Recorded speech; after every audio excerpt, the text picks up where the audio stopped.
Welcome back to See the Story. Still with Raihan here, and we will continue our talk. So, Raihan, before we went for the break, I was actually asking on how the ASEAN youth and ASEAN Plus youth, correct me if I'm wrong?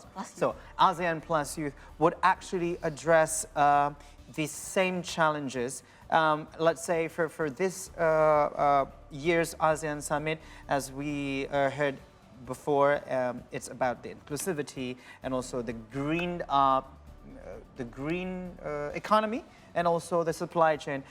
Would that be also one of the theme and topic in the ASEAN Plus Youth Summit as well?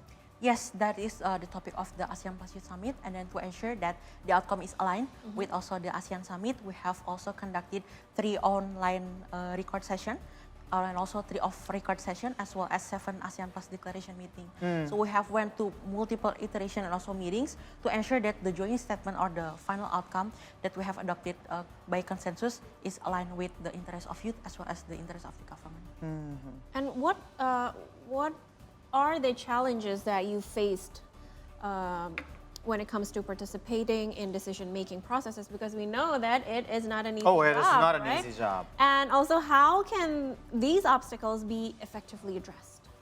Definitely, there are 6 challenges. The first one will be like funding, capacity, access, influence, coordination, and trust. But we as a youth, we always believe in the 7 solutions. The first one will be, we really recommend the government to conduct the cross-sectoral dialogue, especially involving youth from various sectors, through an open and participatory way. Then that's the first thing.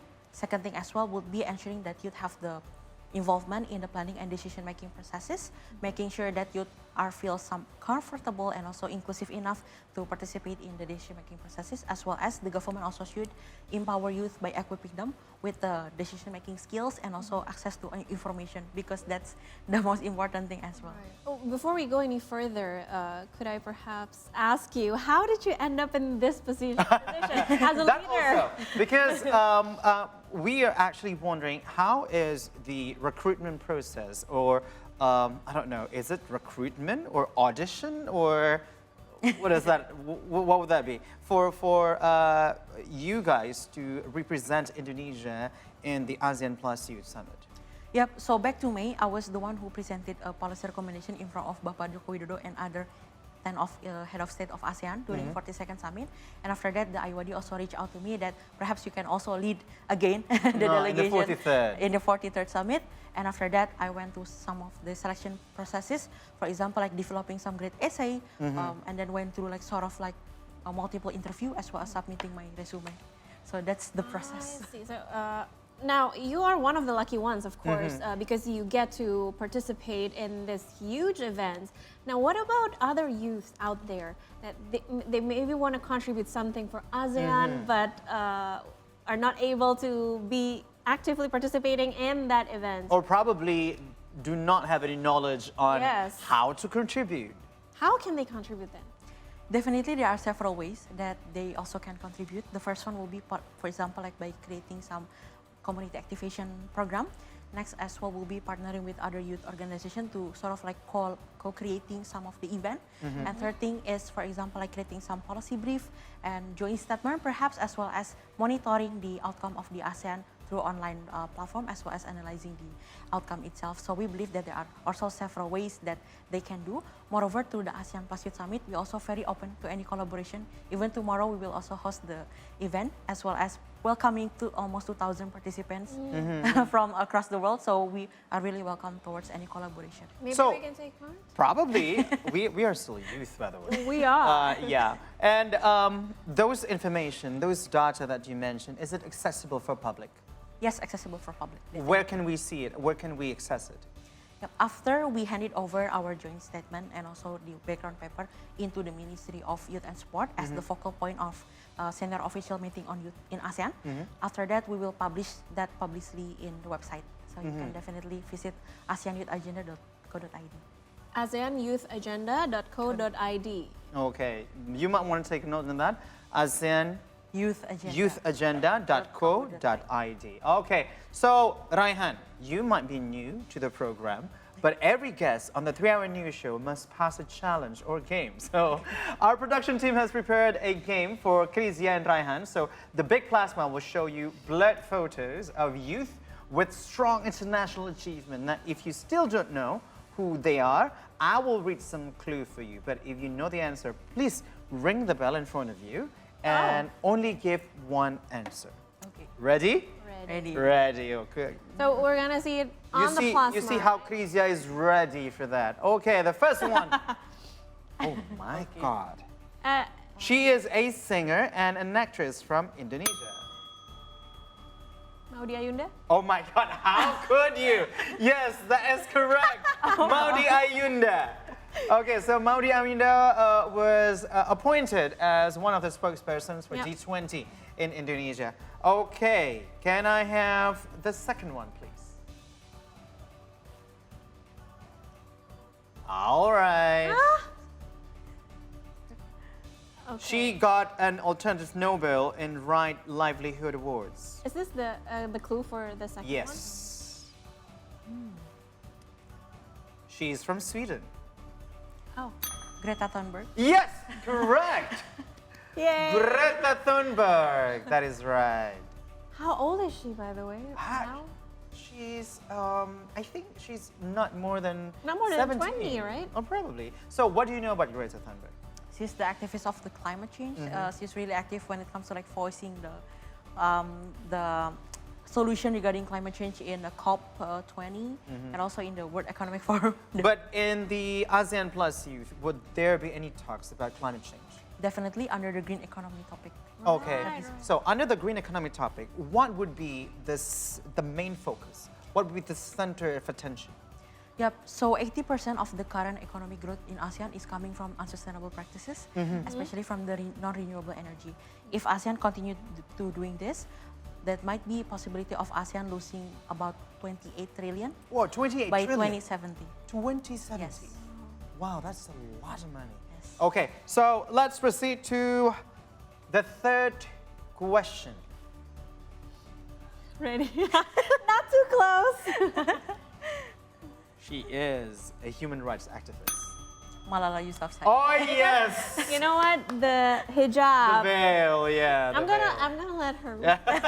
So Malala Yousafzai is from Pakistan, and she became an activist, and she was 11 years old, and she spoke in various and numerous UN meetings about human rights, in particular the women human rights.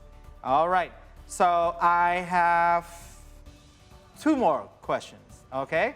So can I have the next one, please? Oh, wow. It's one team. They are siblings. Devon and Davin and Devina. No. I forget that. That's too That's a easy. math. Devon and Davina. Devon and? I don't know, I forget what the woman was. Okay, do you know? No. Okay, I will give the point to Raihan. So it's Devon and Mishka Aoki. The So math Olympiad. we had them in the studio. We had them in the Oh, you studio interviewed probably. them? Yeah, I did interview them with Caroline in the morning show. So they are amazing in terms of they memorize all the flags of the country. And they're math geniuses. They are math genius as well. Wow. Okay, can I have, this is gonna be the last question. Can I have the last one, please? Huh. Who is this? He got invited to play solo piano in a UNESCO event. Oh, I read the news about this, but I forgot the name. Indonesian? Or Yes, he is a pianist from Indonesia. I forgot. I can scroll through the rundown. No. I'm not allowed to do so, so I'm just gonna skip. And he is the first Indonesian musician who received a nomination in a Grammy Award. Not a clue. I have no idea. Really? Initial, give me the initial. J-A.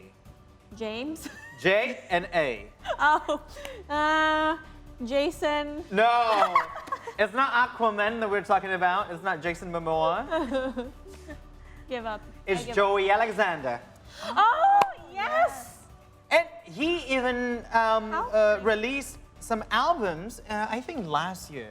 So you might want to check on that. And basically, those are the youths from ASEAN that we not really ASEAN, from the world with lots of achievements in their own respective field. And So the winner is. Raihan! Yay! Do you have any present for today? Probably later on off the camera. But Raihan, for this year's ASEAN Plus Youth, what can we expect from the youth, especially on, in a sense that the role will actually support the development of ASEAN? Definitely, the thing that we expect from it as well will be the legacy project and also community-based initiative, because we believe that whenever like we create some joint statement, it will be redundant if it's not embodied into like a concrete project or legacy project, as mandated by our President Joko Widodo, because he also emphasized that youth also must contribute to create a legacy project instead of like just focusing on the substance. So that is why in the ASEAN Plus Youth Summit as well, we're really looking forward to have some of the legacy project and also community-based project with the other youth from the other countries, as well as doing some of the roadshow, both to the educational institutions as well as to the other youth organization. So just like what President Joko Widodo said in the opening speech, that we have to walk the talk, we have to take the action, unless it's going to be just like a broken record. It's redundant. Yes. Yes. Raihan, thank you so much for being here. Thank you so much once again. And See the Stories will, of course, continue after the break. So stay with us right here on See Today.